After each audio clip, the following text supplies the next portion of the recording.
Civilisation के जो पृष्ठभूमि है और उसका कैसे कैसे प्रिकर्सर और क्रैडल के रूप में उत्खनन के बाद 5000 वर्ष पुराने सभ्यता के रूपरेखा तय की गई, उसके संदर्भ में बताया था।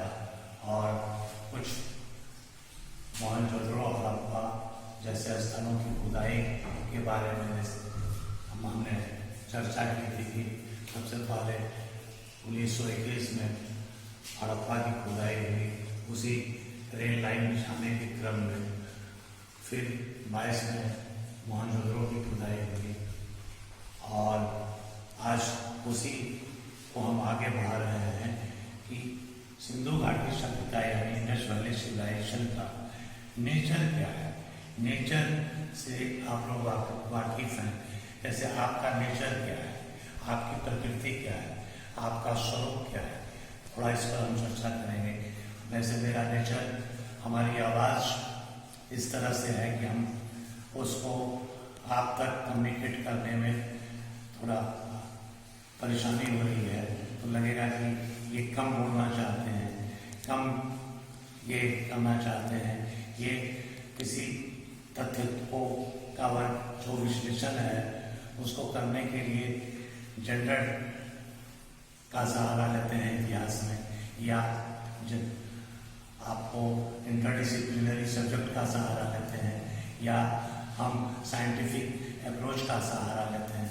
तो ये सब किसी शिक्षक का नेचर है, उसकी प्रकृति है, उसके पढ़ाने का स्वरूप है, उसके दिखने का स्वरूप। हम चश्मा लगाए हुए हैं या हमारे खड़े होने का अंदाज ऐसा है, तो ये हमारी प्रकृति है, हमारा स्वरूप है, हमारे विचार हैं। हम छात्रों को कहाँ तक पढ़ा सकते हैं, कैसे पढ़ा सकते हैं, सारे वेरिएबल्स को कैसे कंट्रोल कर सकते हैं, अन्य शिक्षक कैसे करते हैं, उनकी प्रकृति क्या है, उनका नेचर क्या है। इसी तरह से हर एक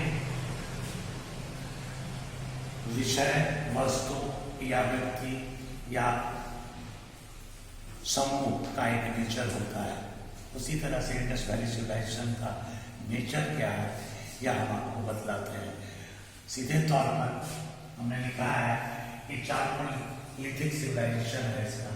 चारकोलिथिक का मतलब जहाँ प्रस्तर युग या पत्थर युग का अंत हो और तांबे का शुरुआत हो।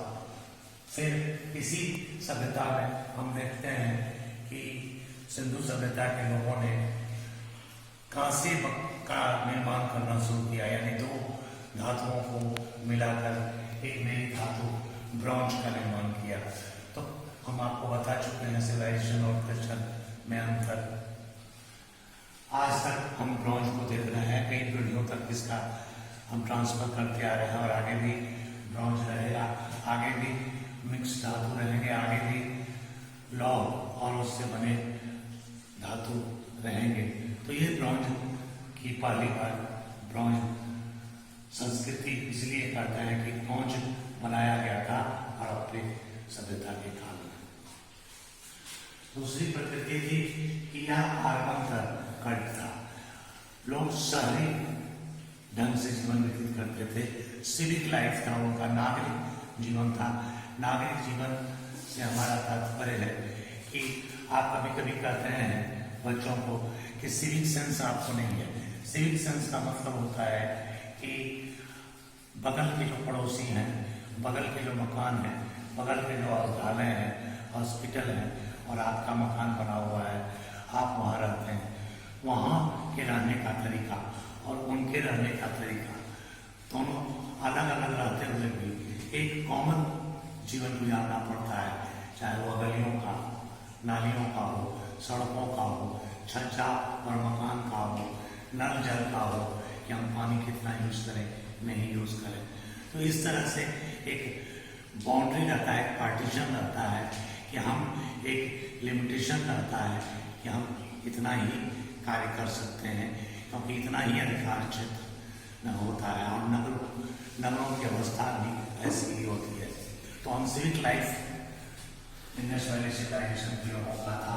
ये लोग बिजनेस क्लास का उदय हो चुका था, क्योंकि कारीगर या शिल्पकार या औद्योगिक जो उत्पादन है वो होता था, कहीं शीशा, कहीं मनका, कहीं आभूषण, कहीं कंघी, कहीं लीड, ये सब बनते थे।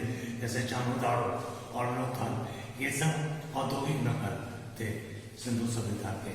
तो आर्थिक जीवन भी ने आपको औद्योगिक जीवन और औद्योगिक शहरी जीवन के रूप में इसका स्वरूप था।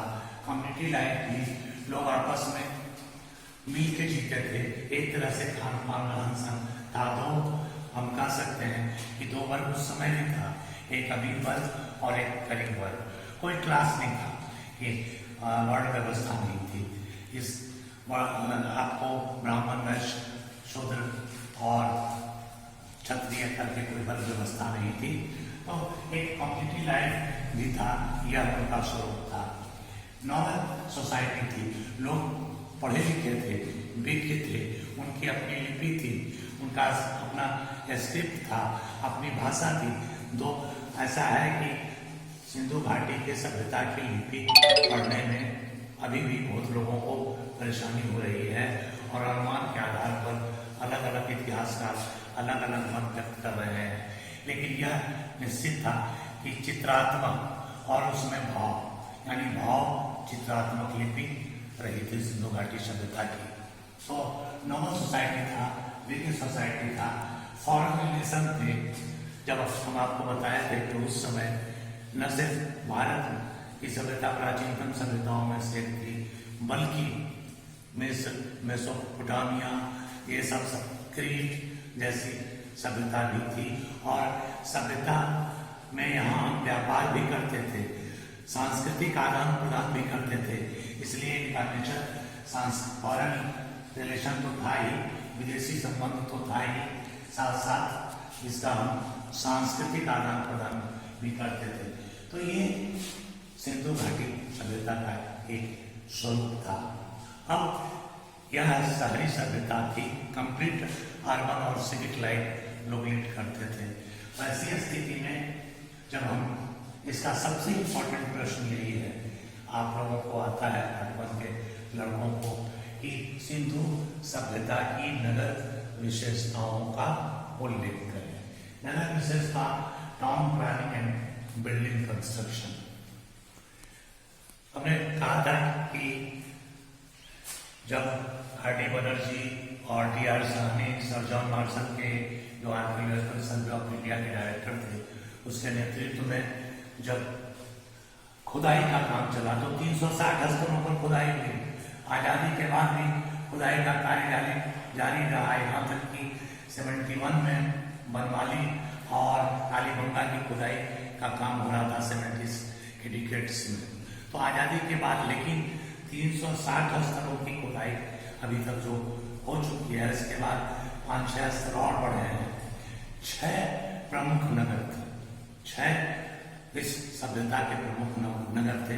हमने बताया भी था कि जम्मू से भगवत राव, उत्तर से दक्षिण तक, यहाँ मकरान तट से पश्चिम के पूर्व में यूपी के, उत्तर प्रदेश के आलमगीरपुर तक इस सभ्यता का विस्तार था। और 12 लाख से ऊपर करीब 13 लाख स्क्वायर मीटर उसका क्षेत्रफल रहा था।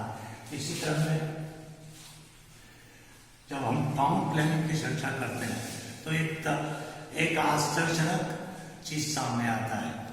आश्चर्यजनक चीज यह सामने आता है कि इसके जो रोड थे, इसके जो नगरीय सभ्यता के रोड थे, जो गलियां थी, जो नालियां थी, ये विश्व में ऐसी व्यवस्था तत्कालीन समय में कहीं नहीं। एक आध जगह कहीं कुछ मिलता था क्रीट में, अगर नालियां कहीं मिलती थी अच्छी, तो रोड वैसा नहीं मिलते थे। रोड से लगे जो गलियां थी वो नहीं मिलते थे। एक चित्र हमने बनाया है और इसमें इसको दिखा रहा है कि ये आपको 33 फीट वाइड रोड है, ऐसे इधर से भी 33 फीट वाइड रोड है, जो एक दूसरे को 90 डिग्री पर यानी समकोण पर काटती है। और यहाँ जो ये चौराहा है 19वीं सदी का ऑक्सफोर्ड सर्कस की तरह दिखाई पड़ता है। आप जब कभी टेलीविजन पर या आप बाहर जाएंगे तो ऑक्सफोर्ड को जब देखेंगे सर्कस को तो लगेगा कि चारों तरफ से रोडियो वहां पर मिलती है और वह परिकल्पना 5000 वर्ष वाली परिकल्पना नहीं, बल्कि जो हम अवशेष मिले हैं सिंधु घाटी सभ्यता के, उसके जो रोड कंस्ट्रक्शन है 33 फीट चौड़ा रोड था और 35 फीट एक दूसरे को 90 डिग्री पर काटता था और इस तरह से अन्य रोड भी उसी तरह से बने हुए थे। उसी के किनारे किनारे आपको नालियां बनी हुई थी, ये गली नाली और इसके पीछे मकान बने हुए थे। अब पेंसिल्वेनिया यूनिवर्सिटी से जब उत्खनन का कार्य शुरू हुआ तो 4000 रेसिडेंट मोहनजोदड़ो के 1000 स्क्वायर मील हमको दिखाई पड़ते हैं। तो ये कहने का मतलब है कि वो ड्रेनेज सिस्टम, नालियों का सिस्टम, इसका रोड का ये सब इतना बेहतर था। मकान पक्की ईंटों के बने थे, 2 मंजिले बने थे। मकान कभी भी रोड की तरफ नहीं खुलता था, रोड के पीछे वाले रोड की तरफ खुलता था। चूल्हा रोड के बाहर, खिड़कियां, सीढ़ियां, ये सब पक्की सीढ़ियां थी। छोटी सीढ़ियां, छोटे उसके पार्ट जरूर थे, लेकिन सीढ़ियां पक्की थी। मोहनजोदड़ो में तो 39 इंटू 36 इंटू 9 मैंने 39 फीट चौड़ा, 27 फीट 39 फीट लंबा, 27 फीट चौड़ा और 9 फीट गहरा ग्रेट बाथ था। वो महास्नानागार, स्नान और सीढ़ियां लगी थी। बिटोरी के लेक से अंदर चूंकि प्लास्टर होता था मकान में मिट्टी और चूने का, और यहाँ बिटुमन का लेप लगा था अंदर का, मतलब जो स्नानागार था। घर में भी प्राइवेट स्नानागार थे, प्राइवेट बाथरूम थे घर में। ये सब चीजें आपको मिलती हैं। इस पर बहुत सारे राइटर्स ऐसा कहते हैं, जैसे दीक्षित कहते हैं कि यह बेस्ट सिस्टम वर्ल्ड का था। गार्डन चाइल्ड कहते हैं कि अपनी किताब उनकी है गार्डन चाइल्ड की, new light in the most ancient time, उसमें कहते हैं कि इतना बढ़िया वेल प्लान स्ट्रीट, गलियां कहीं नहीं, रोड तो थे, रोड के साथ जो लगी गलियां थी उसकी भी चौड़ाई 3 फीट से 7 फीट होती थी और वो भी एक दूसरे को ग्रिड की तरह काटती थी और उसी के बीच में मकान बने रहते थे। तो मंजिले ईंटे मकान ये बने रहते थे। अब 5-6 स्थल जो है उसके बारे में चर्चा करेंगे। आपको लगभग 14 जो चर्चा करेंगे नेक्स्ट क्लास में। धन्यवाद।